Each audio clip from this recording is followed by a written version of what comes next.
In today's video, I'm going to teach you how to make your own copy of a shared design file. If someone has sent you a link to a design and you want to edit it without changing the original version, this is a very simple process.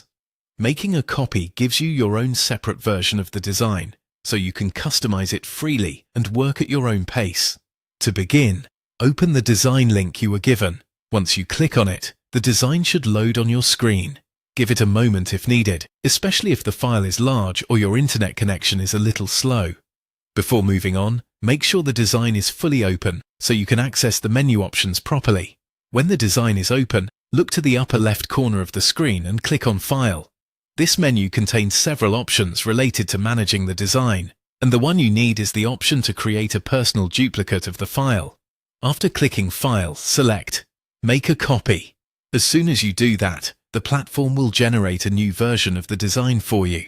This copied version is separate from the original shared file, which means any edits you make from this point forward will only affect your own copy. Now you have your own copy of the design. This is useful because it lets you experiment, update text, change colors, swap images, or adjust the layout without worrying about affecting the original file that was shared with you. It's the safest way to start editing when you're working from someone else's design.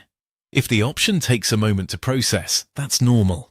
Some files may need a few seconds to duplicate, especially if they include a lot of pages, graphics, or media. Once the copy is created, you can usually tell you're in your own version because it will open as a new file that you can edit independently. And that's it. If you have a link for the design, just open it, go to File in the upper left corner, and choose Make a Copy. Once that's done, you'll have your own editable version ready to use. This quick step helps keep the original design untouched while giving you full control over your own version.